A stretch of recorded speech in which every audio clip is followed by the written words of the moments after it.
welcome to Second Balcony Podcast. Welcome. Oh, I'm your host, Ryan. I'm also your host, Cade. It's just us today. No Cassie, no Chase. Yes. And usually we find a movie we have disagreement on, but today, since the hot, fresh new movie is Captain Mar-Vel, we decided to do something different. Yep, we as we stated last time, we're going to talk about Captain Mar-Vel because we both saw it opening weekend. Mm-hmm.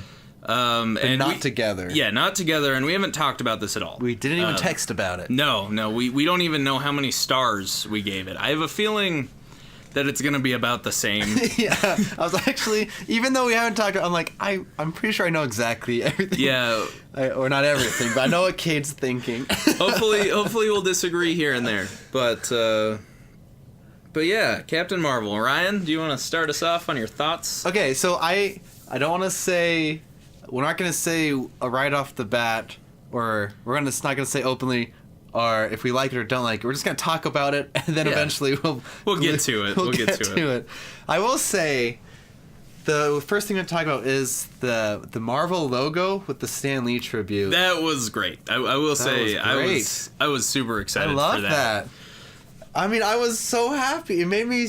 And then you see him later in the movie. Yeah. And I guess, first of all, we're going to talk about the movie entirely. So yeah, we're just going to talk about the movie. Spoilers for sure. We'll put that in the title as well. And you see him in the movie in his cameo. I'm like, aw, Stan Lee. Do you know what the cameo is? I didn't know initially what the cameo is because I haven't seen that particular movie. But apparently it's... Oh, he was reading a movie script. Yeah, for Mallrats. I've never seen it. I haven't seen Mallrats. I don't think I've actually seen any Kevin Smith movie. I need to, because I do appreciate Kevin Smith.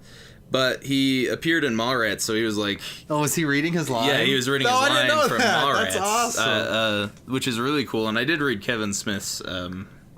Kevin Smith had a really good reaction to that. If you guys haven't seen that, you should go look it up. He tweeted about it.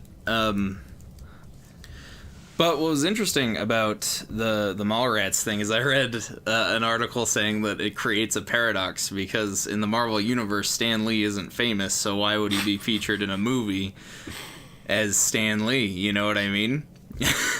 Oh, wow. Well, that's a good point. It creates an interesting thing. But personally, I think Captain Mar-Vel brings up a lot of questions for continuity-wise. Yeah, because, I mean, I was planning to get to this, but it's like, wait, so Loki attack, that wasn't a big enough issue? No, yeah, that's another thing. Is like, and Kevin Feige did come out and say that Nick Fury probably did try to contact her several times throughout the history of the MCU, which would make sense. She just didn't get to it. You know what I mean? Oh, and something I just thought of, maybe his... what is that called? The device. The pager? The pager! I know what a pager is! Filthy millennial! What if maybe the pager message that Captain Marvel got, and then 50% of the population she was with disappeared? Yeah. He's like, uh-oh. This makes sense. There's something's going on that I need to... Maybe that's it. I just thought of that right here, right now. I think that they'll explain it in Endgame a little bit better. Yeah. I'm sure they will. I think Endgame is going to be the last Stan Lee cameo we're going to see ever. I do. I think maybe Spider-Man had one. Oh, I didn't because Spider-Man Far From Home also comes out this year. He got dusted. Cade, he's not. Oh, that's right. Except for Marvel spoiled it. Because we were like, oh... Spider-Man's dead. Why not? Of course he's not going to come. You know. The second it happened, I was like, what? And then also, obviously, we're seeing these guys again. Black Panther made $1 billion plus. It was impactful to see Peter Parker die on the big screen. Anyway. They just can't pretend. Yeah. They just can't pretend that he's gone forever. For 5 seconds. Just until Avengers is like... I am happy that after Infinity War... they haven't announced any other movies. They did. I mean, Guardians 3, obviously. Mm-hmm. But since Endgame, they haven't announced any other Captain America, Iron Man, Thor, or Hulk appearances after Infinity War, after Endgame, I should say. Mm-hmm. Like, and I'm sure if Tony Stark is in Far From Home, they were careful not to show him. Oh yeah. the trailer. I hope that for the next trailer we get for Endgame and the posters, they don't show any character that gets dusted. Yeah. I hope they do that. They did say that they only are showing stuff from the first 10, 15 minutes of the movie. No, I didn't know that. So everything we see in the trailer so far is only that's exciting. in the first 10 minutes of the film. See, that's what the second trailer should be, just the first 3 minutes. Oh, that would be amazing. Anyway, we got to get back to Captain Marvel. We've veered off into MCU territory, which we'll probably spend the last half talking about MCU anyway. We'll talk about our predictions, maybe. Yeah, we'll spend the last maybe not half, but the last portion talking about the different implications in the MCU with Captain Marvel and where Endgame is and all that sort of stuff. So, I don't know if you remember, but right after the Marvel logo that said, "Thank you, Stan Lee." I loved that. That was amazing. There was the first thing we see in the movie, it's like... we find out later it's the explosion in slow motion, but it's like that swirl, looks like oil mixed with water type of thing, and dust. Like, I don't know what this is, but it looked really cool. It got me into it, and I will say that I really did like the story structure. To start off, something that I really liked. I really liked the way they presented the story, how she was, kind of shrouded in mystery. I feel like they didn't play it up as much as they could have, but I really liked her past being kind of mysterious and she doesn't remember and all that sort of things. Because it's an origin story, but this one didn't feel like an origin story. Yeah, I mean, it was fairly by the numbers as far as a Marvel movie goes. Yeah, I think so too. But it was presented in a more unique way that I really appreciated. Yeah. Yeah, because it jumped right into the action.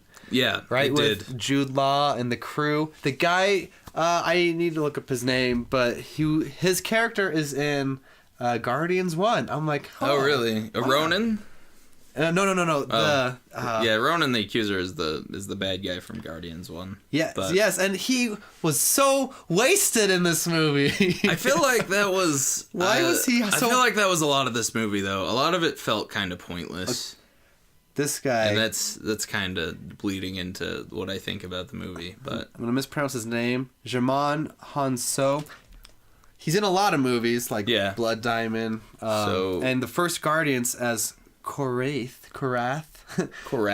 And I was like, oh. And also in Captain Marvel as the same character. Where did he appear? He's the guy, remember in the beginning of Guardians, he's stealing the thing, and the guys come to arrest Star-Lord. Oh, yeah. He's like, I'm Star-Lord. He's like, who? Oh, it's that guy. Same character, huh? Yeah. That's interesting. That's cool. That's really cool. I like little things like that. All right. What next? What thing? Just the beginning of the movie of jumping into like the battle sequence. Well, they're like a secret scout team, I guess. Yeah, they're like an extraction force type thing, like a small, highly trained combat. Yeah, which I think is cool. It's neat. But here's the problem, and I'm gonna kind of jump to the end too. They're a team. Mm-hmm. They don't feel like a team, and then at the end, when Captain Marvel has to fight them, they could have been just anybody to her. That's true. It didn't feel like she was fighting her teammates. And that's gonna bring me with one of my biggest problems with the film is Captain Marvel wasn't particularly... I didn't feel much emotion from Captain Marvel. And I don't think that comes from Brie Larson, because she actually did do a better job than I thought she would. I wasn't sure about Brie Larson as a superhero, just because I'd never seen her in anything like this before, you know what I mean? Yeah. But she actually did a lot better job than I thought she did. Yeah. Her performance was a lot better. But I think the problem lies in the writing. I don't feel like Captain Marvel had... I don't know. She's a bit of a Mary Sue, in my opinion. So. That's my hot take on Captain Marvel. She's a bit of a Mary Sue. She's a pretty perfect. And I know a lot of people disagree with me, like she struggled and had problems and stuff. And I'm like, yeah. But I don't personally feel like she learned anything aside from her past, and it didn't really feel like anything mattered to her. Well, something I've heard in other people say it, but it's true. Because Jude Law is always like, control your emotions. And she's not emotional at all. She's not. No. I mean, what is she not controlling? She seems pretty controlled over how she acts, apparently. There was just a big thing. That was a big thing throughout the movies. I didn't feel like she was overly emotional. I felt like she was relatively calm and collected. Yeah. But the problem with that is he kept saying that. Yeah. And at the end, it was distracting. He was still saying it. And that's not something she overcame or anything. No, she didn't really overcome anything. I think that's my big problem with the movie. And I don't have a lot of problems with the movie because I think it's a fine movie. Mm-hmm. I don't feel like she really overcame anything. Yeah.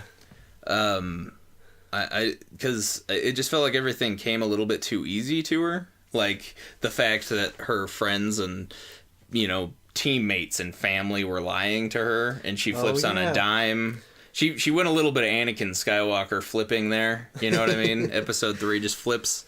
It didn't feel like that really mattered to her. She didn't have a problem controlling her powers after she got like all of her powers all at once instead of just her she got all the powers. Photon she got all she the just powers. got all the powers and she mastered them instantly. I would like to see a little wavering in her mastery of the powers, but it was cool. It was nice and flashy. But yeah, they kind of wasted Ronan. I don't understand. He was just kind of there. Yeah, I mean, and he was build, like he was pretty high build. I'm spacing on the actor's name, even though I love him and like he's a good actor. He's a great actor.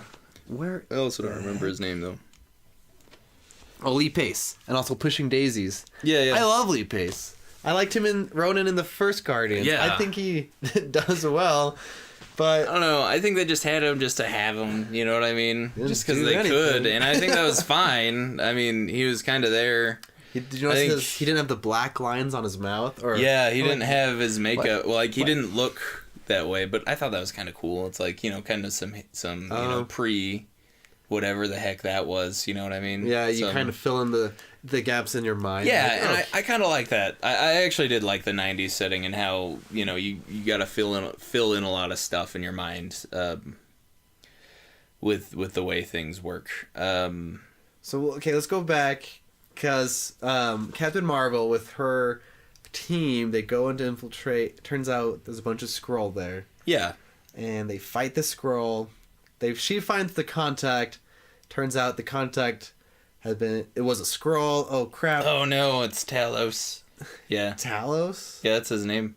Isn't that his name? I don't know. Is he important? Oh yeah, he's the main Skrull. Yeah, he's important. He's one of the main characters of the movie. And one of the best parts, in my opinion. No, he was probably my favorite character. I actually really liked him. The Skrull in general were really awesome. That was one of my favorite parts of the movie was the Kree and Skrull. I wish they had built up the Kree Skrull war a little bit more. Yeah, I don't understand. I don't even know if they say it, why they fight. No, they don't talk about why they fight. But well, they kind of do. They talk about how the Kree are just kind of an expanding empire. See, I don't remember that, but I feel like it would have been a better argument that they're just a big threat. Yeah. Like, the Skrull can turn into anyone and do anything. That's a huge We need threat, to get rid of them. But I feel like they were just fighting just to, because... Yeah, and I feel like when they did flip, it was a little too black and white for me. The Skrull, as much as I loved the Skrull in this movie, and I was actually... I like the fact that they turned out to be the good guys. I thought that was a really cool twist. That's great. I just felt like they should have been a bit more... I don't know. We should have seen a bit more of the blood on their hands, in my opinion. See, okay, here's the thing. I haven't read the Secret War. Yeah, Secret Wars. That's the main Skrull But I've storyline. known about Skrull. They're a big deal. Like, they had a huge storyline, which I haven't read. But I kind of... It wasn't to the extent of Iron Man 3 with the Mandarin. Oh, but I'm but the Skrull, they're like the big bad guys, the famous alien species bad guys. Yeah. And I'm like... And I think they're going to sneak into Secret Wars. I think or Secret Wars or Secret Invasion 2. Those are for Marvel, that's like the logical next progression for the MCU is going into Secret Wars and Secret Invasion territory. Well, I thought they were gonna just leave some nuggets of future stories, like, oh, there's gonna be Skrull on Earth. But I did love the fact that the whole, like, they're just trying to save their people. Yeah, I like that whole twist. Thing. I think it was good. That was a really good twist. They could have just implemented it a little better, in my opinion. Because someone asked me that hasn't seen the movie, like, who's the bad guy in this movie? I was like, oh, people. He's not really a bad guy per se. I mean, Jude Law is basically the bad guy. He's the main antagonist. Although, even then, I'm gonna skip forward and talk about their fight. I feel like their fight when she just like blasted him, that was a letdown to me, because but everyone saw it coming. Yeah, I saw it coming, but I don't know. I feel like if she had done hand-to-hand combat with him and not necessarily bested him that way, but done it, I feel like that would have been her character moment, like her moment where she learned something. Oh, you mean when she finally controlled her emotions? Yeah, that were so radical and hysterical throughout the entire movie. That was sarcasm. Oh, thanks. For those of you who sometimes don't understand. I'm not saying anybody does, but that was just a joke.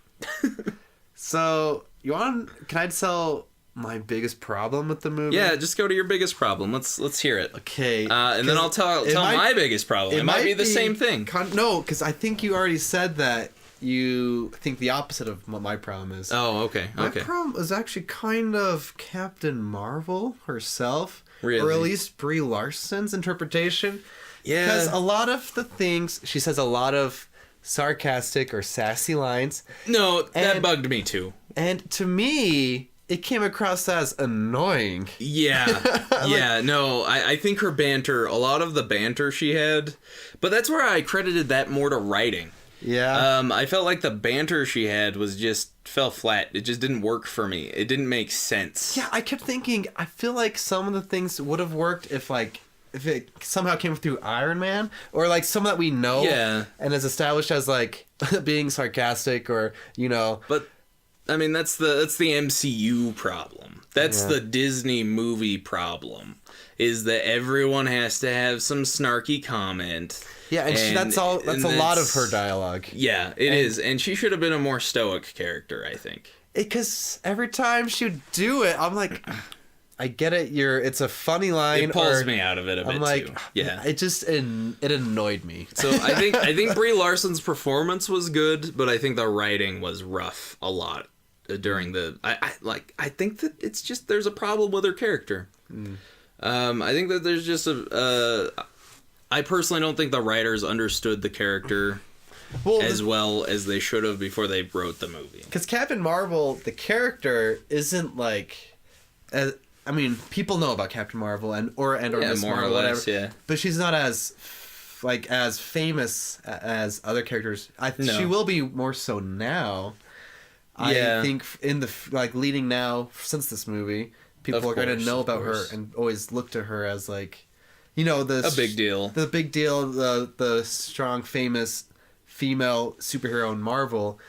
But I feel like a lot of people just didn't know as much. Because there's Captain Marvel in the DC universe. Yeah, it's got such a long, complicated history. Remember one time we were at a con? And, no, yeah. And we were at a con at a booth together, running a booth together, and somebody came up to us and she just explained the entire history of Captain Marvel. The entire history. Most of it went in one ear and out the other, but like, man, it's long and complicated. We should look into that more. Maybe we'll do a video when we branch out on the Captain Marvel history. Yeah. I do think it is fascinating and awesome how Captain Marvel and Captain Mar-Vel the Marvel universe both have a movie within a month of each other. I think that's fantastic.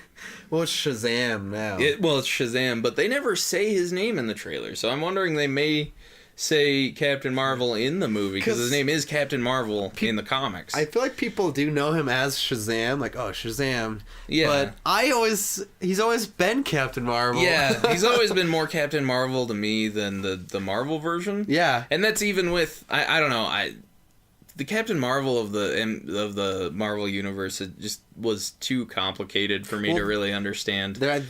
To my knowledge, there's multiple. Well, yeah, there's a bunch. First, this Captain Marvel was a man. Mar-Vel was originally a man. That was a twist for the movie. Yeah, they made Mar-Vel a woman as well, which I think was fine. I liked her character. Although I didn't like her character when it was the intelligence thing at the end. I think at the beginning it was fine, but at the end when the intelligence was being snarky and weird. Well, speaking of that, why did they even plug her in? At the end, there's a few times in this movie I literally didn't know what the goal was or what the purpose of some things was. No, there was a lot of that. Like, for example, why did they plug her into the intelligence at the end? I mean, it helped her out. I think it was unlock just whatever. I think it was to punish her. I think that was it. I think that was like sentencing her to death, sort of thing. Yeah, that's what I believe it was.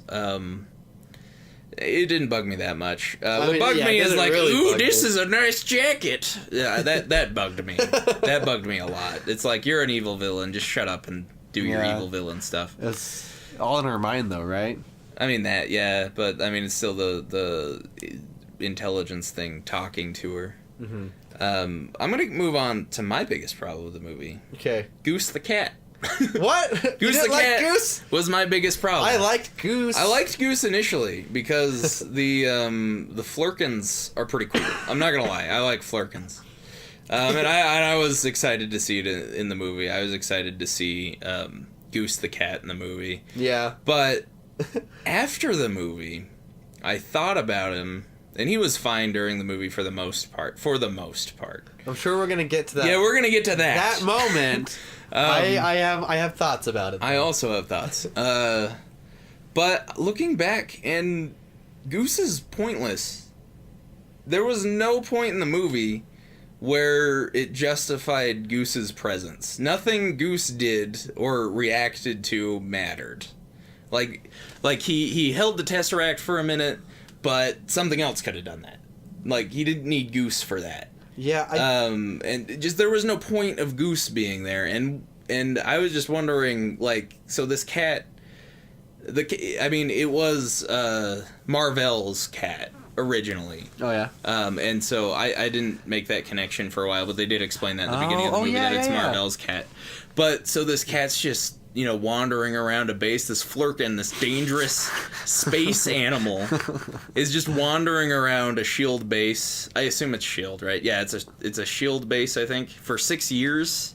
Who's taking care of the cat? Or is it just the Air Force in general? It might have just been the Air Force. I don't know. They weren't very clear on that. And if so, how did Mar-Vel get the Tesseract from Howard? Oh, I don't know. It just happened, Cade. Yeah, they didn't explain that very well either. No, that was I know that thing. Yeah, I know. That's all it was. I personally think, and also I don't understand how Captain Marvel's powers came out of the Tesseract.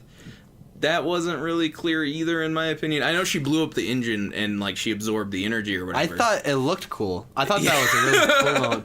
It looked good. No, it did. The slow motion, the things going in her skin, I guess, like the energy. Yeah, that was cool. I thought it looked really cool. It did. I thought it was like, wow. But I didn't understand why the Tesseract did that. I mean, the Nazis, the Red Skull made weapons out of it, so it makes sense. What Infinity Stone is that one? That's the space gem.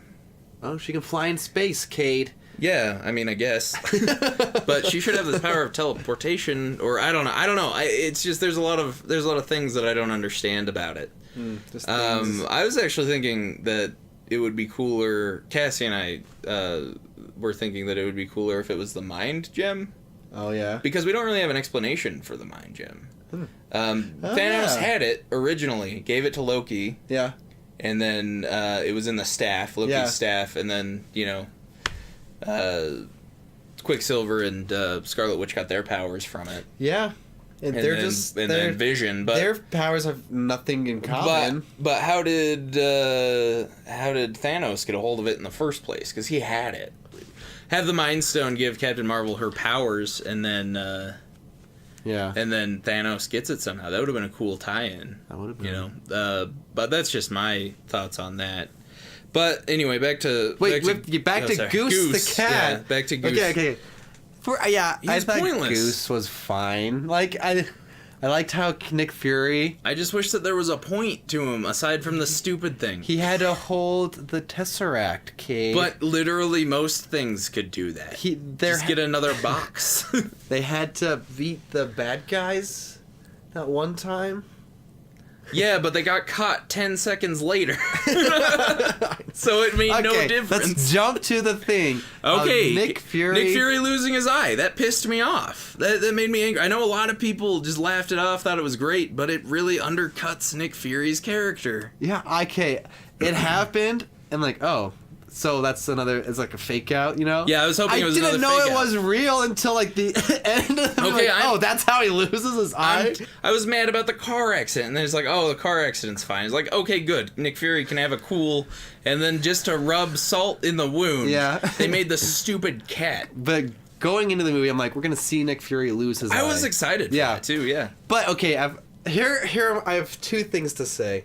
I like the fact that it's this dumb, ridiculous thing that people that don't know just think it's a war story. You know, Nick Fury lost it in a battle. He won't say the details. And, you know, it's shrouded in mystery. That's kind of fun. I do like that, yeah. But the other thing I didn't realize is that Captain America 2, Winter Soldier, he lifts up his patch. And the scars don't match? No. And he's got, like, the dead eye. But there's that scene he's talking to Robert Redford's character. And he talks about looking a man in the eyes. I might be wrong. I just remembered that this happens. He to intimidate Robert Redford's character in Captain America 2, he looks at him with both of his eyes, including the dead eye. And it's, like, kind of makes it worse because we know how that happened now. Yeah, well, it makes a lot of that worse. Yeah. Because he even has the line, the last time I trusted someone, I lost an eye. Yeah. Which was impactful and powerful in Captain America 2. And now we know that it was a stupid cat. It's like, oh, you trusted a cat that you knew was a dangerous animal. Yeah, I just think it's kind of like... I don't mind it. It's kind of like the Han Solo thing. Yeah, it's like the Han Solo. And it's more like... Solo, then. oh, you're a Solo. What's more like the Han Solo thing is the Avengers thing, which I rolled my eyes so hard. What? At the end when he's like looking at her plane and it says Carol the Avenger. I thought you were talking about the after credits scene. You mean like the most exciting scene? Oh no, that was awesome. That was great. I'm excited for that. And also the other one with the Avengers, the Goose the Cat one is the one I'm talking about. That one was amazing. Just kidding. Did you even see that one? What are you talking about? So if you waited for the full... Oh, no, I watched that. Yeah, that was... I knew it was going to be a throwaway one. Thanks, movie! Because we didn't know he was going to throw it up in the first place. Oh, no. Well, they've been doing gag and credit scenes for... Sometimes it works a lot. Like Homecoming, the Captain America one, that one worked really well. that one does. But like Ant-Man the Howard 2, the Duck one... Yeah, Ant-Man 2. You see the ant drumming? Yeah, that was pointless. Also, I don't understand why Coulson brought him the box of fake eyes, because like he has his dead eye in Captain America 2. You know what I mean? Yeah. Like, and in all the other movies, he's got his actual eye still in there. It just doesn't work. Yeah. But I think they also threw away Nick Fury a little bit in the movie. It's like, oh, we just need to shoehorn Nick Fury in. But at the beginning of the movie, he was good. Like, I really liked him. I was really excited. The de-aging stuff actually worked really well on both him and Coulson. There were a few times on Coulson I was like, but Nick Fury was pretty good. No, Nick Fury was amazing de-aged. Yeah. I forgot about it. Like, after I first saw him, it was like just Samuel L. Jackson. But no, that's the young Samuel L. Jackson. Yeah, I forgot about it. It was amazing. It was amazing.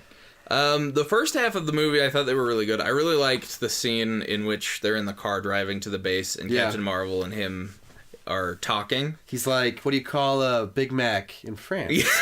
Yeah, exactly. And John Travolta says, a Royale that's a quarter pounder. Royale with cheese. No, I actually really like the scene at the beginning. The scenes at the beginning of the movie. Most of their interactions, I thought were pretty good. Actually, it was like a fun buddy cop. Yeah, but the second half of the movie, I felt like Nick Fury was just tagging along. Like, he actually did stuff in the first half of the movie. Second half of the movie, it was kind of pointless to have him there. And I was kept waiting for this moment. Like, Nick Fury's going to do this, awesome thing to sacrifice himself, and he's going to lose his eye. Oh, yeah. And no, that never happened. And I was extremely disappointed that Nick Fury didn't have a moment of heroism. Yeah. I mean, I think Nick Fury is one of my favorite parts of the movie. Yeah. I agree.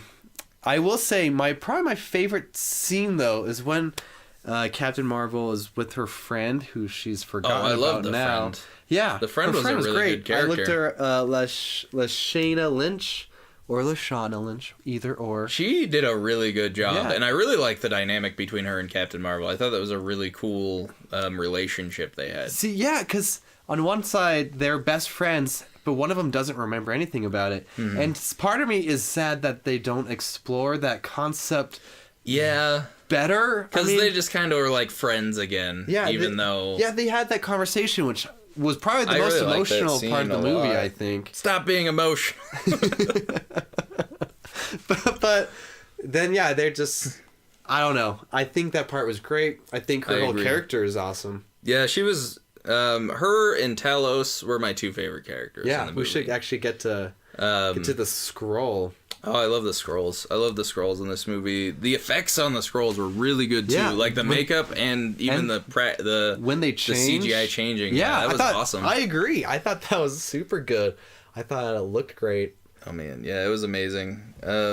But Ben Mendelsohn, who's kind of been like just the go-to bad guy for a while. At least he was the bad guy in Ready Player One, and in the Robin Hood movie, which I did not see. I didn't see that. But he looked like just like what he was initially in this movie, the bad guy, the big bad guy. Yeah. Yeah, and he does great. I thought he was one of the best parts of this movie. I agree. He was one of my favorite characters. I loved his dynamic. And one of the reasons I love him so much, too, is that he does acknowledge that his hands aren't clean in the movie. Like, he does say that in war, my hands aren't clean either. And I really like that line. I really like that moment of remorse for things that he did in the past. Like, at this point in time, he's trying to just save his family and friends. Mm-hmm. But he did things in the war. Mm-hmm. And I think that was good that it was acknowledged. And I thought his character was...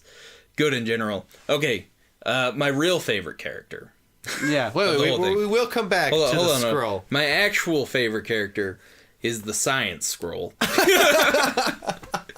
that was the best joke in the movie. What was it? We have a science guy, or no, science guy. Yeah, it's like when they are talking to the Skrulls, Captain Marvel and everybody, and they're like, "Oh, Mar-Vel put her lab in space. It's in orbit." And he turns to a science guy and he's like, you didn't get that? You're the science guy. And the guy just goes like, I don't know. He just shrugs. That was one of the best parts of the movie. I loved that moment so much. One of the best moments. I agree. I also loved my other favorite joke. Even though I've heard some people complain that there was too much 90s stuff, I think it was fine. It was more setting. I too. But my favorite joke was when they're like, they're all around their computer. What's it doing? It's loading. Oh yeah, that was great. That was not great. Used to like it's taking a while. That was funny. It's just loading. Yeah. But okay, when Ben Mendelsohn, I forget, is it Talos? He comes and they're at the house and he's like drinking his drink. I was like, why aren't they? Captain Marvel, why isn't she starting to fight? Just blowing her why head are we giving the bad guys time to monologue, aren't they the bad guys? I was like, what is going on? I was like, why is the movie doing that? But it was leading into the switcheroo. Yeah, it was good. Which is a good twist. This is a really minute thing, but it's something that bugged me a lot. Uh-huh. When the Skrulls initially captured Captain Marvel, they took her boots off. And I don't know why. I did not notice that. Yeah, she was like, there's this whole big fight scene when she escapes and she's just barefoot. And it just bugged me for some reason. Like, why would you do that? Like, not the fact that she was barefoot bugged me, but it bugged me because it was distracting to me because I felt like it should have a purpose in the script. You think so? Because why would they just leave the boots on? And then like there's this whole moment where she had to go get her boots back. I don't know. It's just like it felt pointless. That sequence, and it distracted me. She had like the handcuff things on. Yeah, I thought it was cool. I thought that was one of the most. I thought it was one of the more fun action sequences. Yeah, that point. But she doesn't overcome anything to break out. And then at the end, when she gets all her powers, she doesn't overcome anything. No, and that's why growth. I judge her as a Mary Sue is because she's a little too perfect and she doesn't overcome anything. She has no growing moment. She learns about her past, but that's not her changing. Because we kind of already know about it. Even if you're not a fan, you know, she's an Air Force pilot. And even she doesn't know it yet, though. In her moment was, her falling down a whole bunch and getting back up. Oh yeah, the big moment. That was the big moment, but she didn't learn anything. She'd been doing that her whole life, which is thing. It's a fantastic message, fantastic. It's a great sequence. Thing. Yeah, it's a good sequence, but the thing is, she already knew that. She always stands up. She stands up again, and we already knew that about her character. She always gets back up, and that's awesome. And Spider-Man did it better. Yeah. Spider-Verse did that message better, but I guess because she's facing what's Mar-Vel? What is it called in her mind? The supreme intelligence. I feel like it just didn't feel like she was losing or a whole lot ever. No, it never felt like she was losing. It never felt like she had anything to lose. Well, the only moment that I actually felt like real fear and tension was when Nick Fury got his eye scratched. No, that pissed me off. But I can kind of forgive it a little bit. I don't know. It's gonna take me some time to get over that. The only moment I really felt like real tension and fear is when Talos comes and talks to them, and he like points to the window, and the other scroll is the little girl's mom. That moment was hit me hard. I just was like, why isn't she fighting that whole time? Yeah. At first I thought it was like, what is going on? But but that moment, I can kind of forgive that she's not fighting because there's the hostage little girl. That's the thing. And I don't know, that moment was really powerful for me because that was terrifying. That was like the one time where you saw how terrifying the scroll can be. Yeah. And I don't know. I'm saying "and" a lot, but I don't know. I love that moment. Mm-hmm. I like how. I mean, we kind of just jumping all over the place, but there's that conversation in the spaceship when they're flying up and they're talking to the scroll about changing into people. Mm-hmm. He's like, it takes some talent, some finesse. Yes, dare I say? No, what? How do you say? He says, he's like every scroll can do it, but it takes. It takes practice and I dare say talent. Talent, yeah. And then I like the fact how can you just turn into like a cabinet or something? And I love how to the scroll they would never even consider that. Yeah, that's why would I do that? I think I love that explanation of why they just would never do it. What's the point? Yeah. I think that's awesome. Yeah, I really liked again. I love the scroll. The Skrull Kree War is an interesting thing. Yeah. In the comics as well. Interesting way they've taken it in the movies. And I hope we see Skrull. I know I was a little let down because we don't get to see secret Skrull throughout the world. I think there could be some interesting potential there because we could have some secret invasion type stuff. The only thing that Marvel has to, and Disney has to tread carefully on, I think, is retroactively implanting scrolls in past movies. Oh, yeah. That's the one thing that I think they have to be careful about. Mm-hmm. But there could be some nice Secret War type stuff coming out. Maybe that's Captain Marvel too. Maybe there's some evil Skrulls or something. I'd like that. Yeah, I'm sure there's evil Skrulls. I'm sure that they're gonna bring in Skrulls that are gonna try to rip apart, the Avengers or whatever later on. That would be really cool. I'd really like to see stuff like that, and then maybe have Talos come back and help the Avengers or the good guys of whatever movie that would be.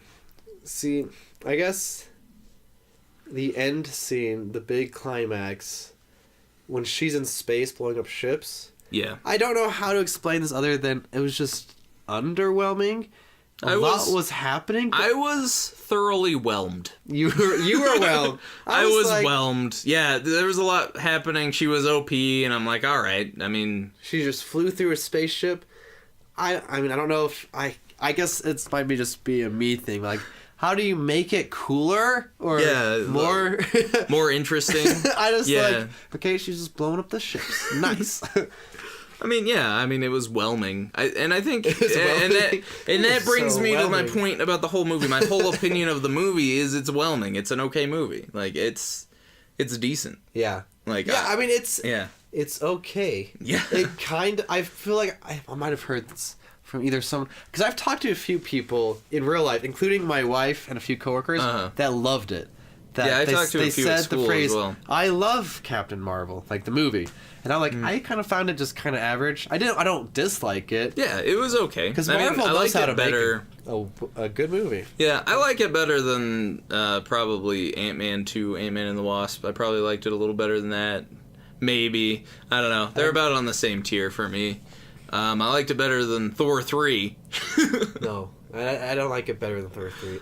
And probably all the Thor movies, actually. I like it better than those. See, it feels kind of like Thor 1 or Captain America 1. Kind of, it feels somehow beginning MCU. Mm-hmm. But I think that's good that they have, have that feel.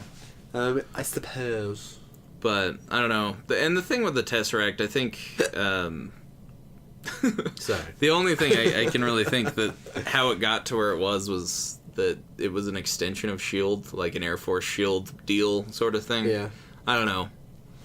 It's just weird. Okay, you have to refresh my memory at the end of Captain America, the first Avenger. So at the end of Captain America, the first Avenger, he is fighting Red Skull. Yeah. And the Red Skull gets zapped into space, which we see him in Infinity War. Right, yeah. And then the Tesseract falls on the floor and eats through the metal. And it falls. I don't even remember that. It falls into the ocean. Oh, yeah! And Howard was tracking the plane based off of the signature the Tesseract gave. Mm-hmm. But it didn't crash with the Tesseract. The Tesseract fell in the ocean. Mm-hmm. So Howard just took the Tesseract. Because he was tracking the signal that the Tesseract gave.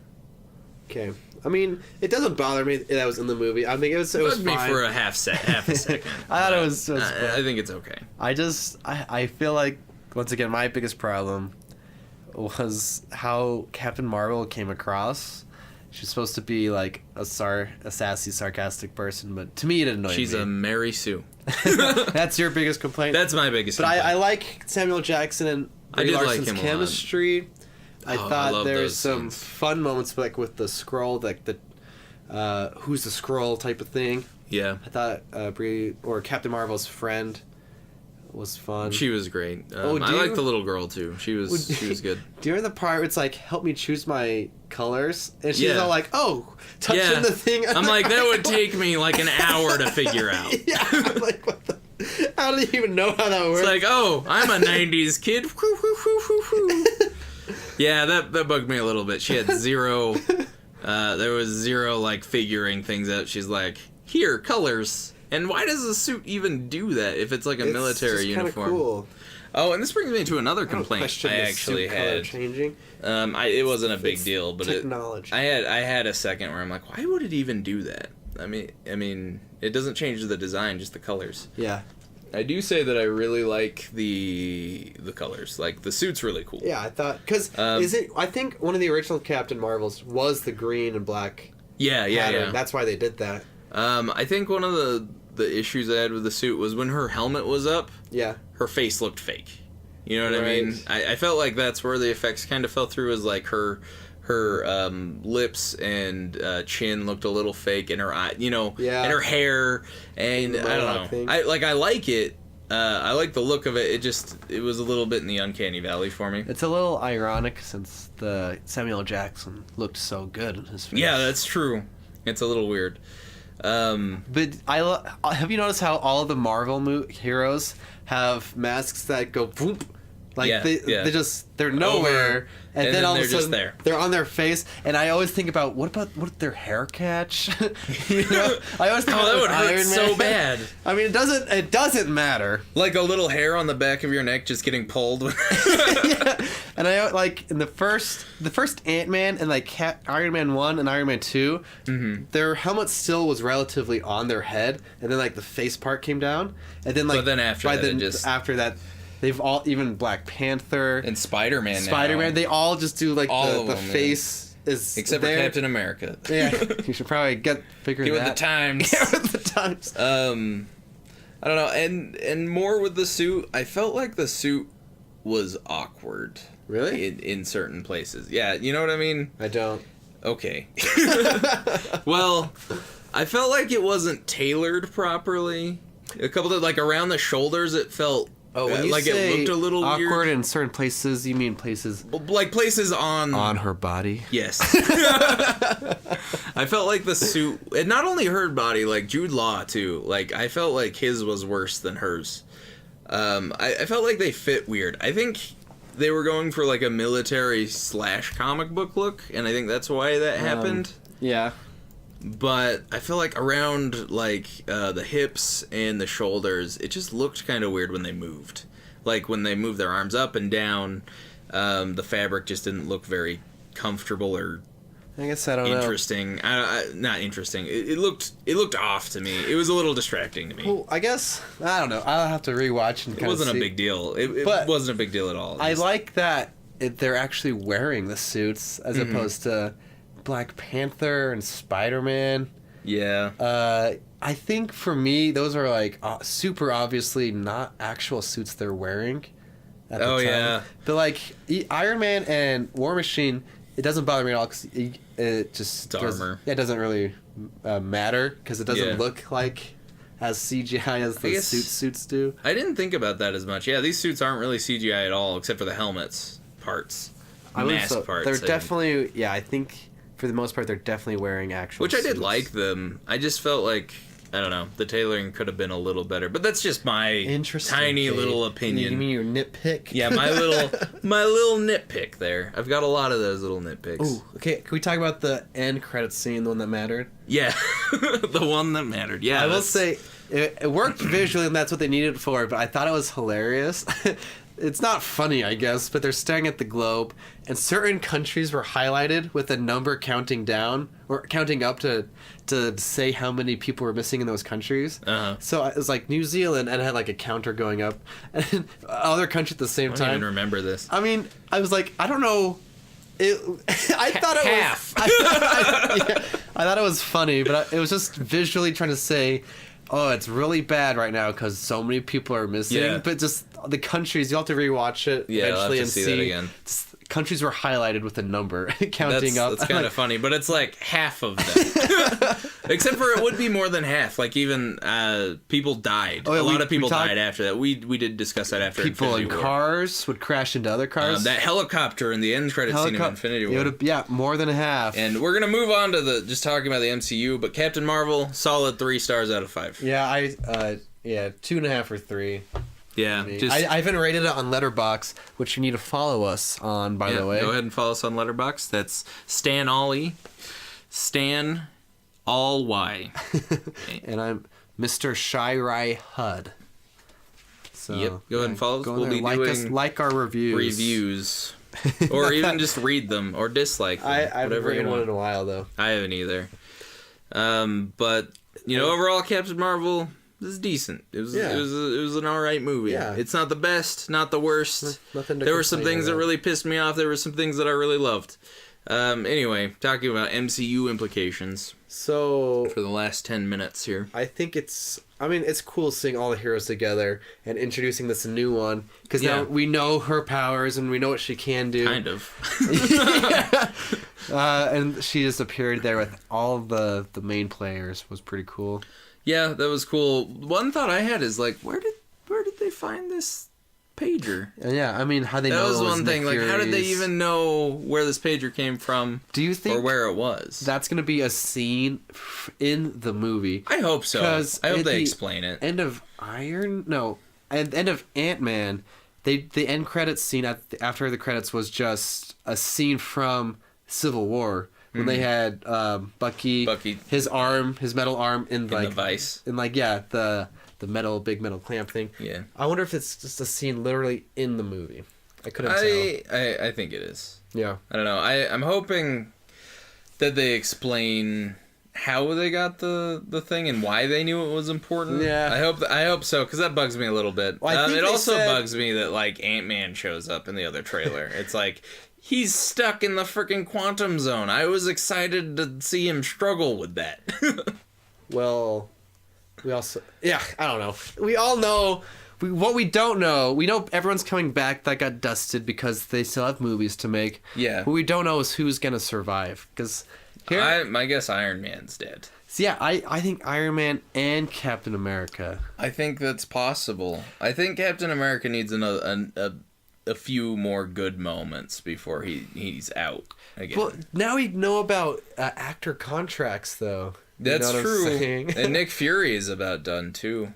Samuel Jackson's about done. I mean, all the originals are about done. Well, he's in Spider-Man, though. We know that. That's why I think Iron Man might not be in it, because I think Nick Fury is going to be the... That's true. Nick Fury does survive. And they made sure that... I think that if Iron Man survives, they made sure that he wasn't in the trailer for Homecoming. Or Far From Home. Here's where I struggle, because in Infinity War, Tony Stark was talking with Pepper Potts about this dream he had his son. Mm-hmm. I don't know... That would be them having a son, or at least him having a son. Spider-Man. That's where it was leading to symbolically. I don't know if it's fair to let Tony Stark as a character not have that dream longer. Yeah. But I feel like he needs to sacrifice. He needs to sacrifice everything. And I think that's what brings. I think that what really ties in Captain Marvel to this, at least in my opinion. Is I think that if Captain Marvel delivers the final blow on Thanos, there's going to be a lot of issues. I think that's going to... I think that's... she does... I think they're that she acing just the needs... hole. Yeah, she just needs to tip the scales. Yeah. I think that's all that she's there for. I'm not going to lie. I'll be pretty upset if she's, does all the heavy lifting and does all the work. Yeah, well... But I don't think she will. I don't think she will. I really think that Iron Man needs to deliver the final blow, because this will end his whole story. I think Iron Man and Captain America, they're going to team back up. They have to. They have to make amends for Civil War. That's the entire movie of Infinity War was like, we can't team up because we had this big fight. So in Endgame, they're going to come together, and I think they're going to... They need to. I think they're going to sacrifice themselves. I think they should. They need to make amends. They need to be on good terms again. Yeah. And they need to come together to face Thanos and fix what he did. And I honestly think Bucky Barnes, or like his character, Winter Soldier, he's going to become the Captain America. Or Falcon. Falcon may also that would become... Be cool. That would be really cool. I'd like to see Sam Wilson, Captain America. One of them needs to take up the shield so they can make... Yeah. Because they can't quit making Captain America movies because of money. No. I think if it was a perfect world, we'd be done, at least until it gets rebooted. Endgame would finish it off. I think that would be a perfect thing. But they've also got multiple... They've tapped into the multiverse now. Oh, no. And so they can get new actors, new stuff, never have a real reboot ever again, and just make new universes. I want them just to introduce the X-Men. That happens next week, by the way. I guess by the time this airs, that will be finalized, and Marvel Disney will have X-Men and Fantastic Four. Finalized. I can't wait for Fantastic Four. I'm excited. They would fit perfectly in the MCU world. There's a storyline in the comics that I read a little bit about. I haven't read it, but the concept was cool. Was where there was a big event that wipes the Fantastic Four from Earth's history. And then they come back. And I'm hoping that's what happens. I would love to see them just be there and be like, yeah, we've been here before, but we got erased. Because that would be cool. Okay, X-Men movies, the Fox X-Men movies, there are some really good ones that I love a lot. There's some really bad ones. And I just want them just to leave that... Just forget that entire continuity Hard reboot. For the MCU. Hard reboot for MCU. Yeah. I mean, and I don't know about... Thor and like Hulk, Black Widow, people we've seen since the beginning. Yeah. What's going to happen to them? Well, I guess we'll find out. I'm excited to see what happens to them all, though. Yeah. The Avengers, I don't know. I'm excited for Endgame. Yeah. I trust the Russo brothers. Oh, yeah. And you see... They really got to knock it out of the park. Oh. Okay, here's what I want. The Russo brothers, they're going to make a lot of money from this and a lot of recognition. I want them to make the Community movie. Oh, yeah. There's been 6 seasons. Now we need a movie. We need the movie, and they can have the power to make it happen. The Russo brothers. Oh, man. Yeah, I love the Russo brothers. I love Community. I love Community. Go watch Community, everybody. They directed, a lot of episodes. A bunch of the episodes. At least the first 2 or 3 seasons. I know they did a bunch in the third. Actually, fun story. My wife and I, when we saw Infinity War... We watched an episode of Community while we were waiting because we were there so early. Oh, yeah. We watched one of the paintball episodes, which the Russo brothers directed. I love the paintball episodes. Yeah, that's hilarious. I love seeing the characters. Yeah. Popping up in the MCU. Yeah. Also, I realized that both Troy and Abed are in the MCU. Oh yeah, I forgot about that. Because Captain America 2. I've only seen that one time. I need to go watch it again. What's his name? What's the actor's name? I had it, but now I just lost it. Abed. Yeah, Abed. He was a SHIELD agent, and then Dean Pelton. Yeah, Dean Pelton. Aren't they hitting that Donald Glover? His character, he's like the uncle to Miles. Yeah, Donald Glover is the Prowler. The Prowler. Oh wow, I forgot about that. That's the same character. Yeah. Oh wow! Yeah, I mean, I don't know if they're ever gonna do anything with it, but they should. Oh I'd love to see the Spider-Man movie with the Prowler. He even in Homecoming, he even mentions that he has a nephew, which is Miles. That's what I caught that, and I thought that would be a great introduction. But I forgot about the Prowler uncle thing. Yeah. Spider-Verse is like the best movie. I love Spider-Verse ever, probably. It is one of the best movies ever. I swear we talk about other movies besides the MCU movies. We tangent a lot. Anyway, that's about all the time we have today. Thanks for joining. We forgot to mention this, but we have an email that you can email questions and comments, suggestions. Yeah. It's Second Balcony Pod. POD at Gmail. At gmail.com. All one word. Send us a message. We'll try to reply as soon as we can. We'll give you shout outs on the podcast. And we're working on getting the podcast on different podcast apps. iTunes and what's the other one? Spotify. And the Apple Podcast. We'll be getting this out more, and we have a special guest coming up in the next few weeks. We do. And so stay tuned to hear about that. We'll announce that soon. Yeah. Also, my brother, he saw this movie with you. Yeah, Mark and I saw it together. He couldn't be here. Yeah. He's upset about that, but... We have a lot the same opinion, though. I know. We'll have Mark on later as well. My brother and you, we kind of grew up together. And we did. You are just a lot more critical on movies. I am more critical. It's not a bad thing. And the other thing is, if you shouldn't feel bad for liking a movie. Or not liking a movie. Yeah, that's the thing. You never feel bad about liking or not liking a movie. You shouldn't even be pressured into saying you like a movie if you don't. No, yeah, I agree. And you can have interesting conversations with your friends who disagree with you. Yeah. Thanks again for listening, and we hope to see you next time. Like us and rate us. Yep. Leave comments. We'd love to hear from you. You are beautiful. Mar-Vel on. Excelsior!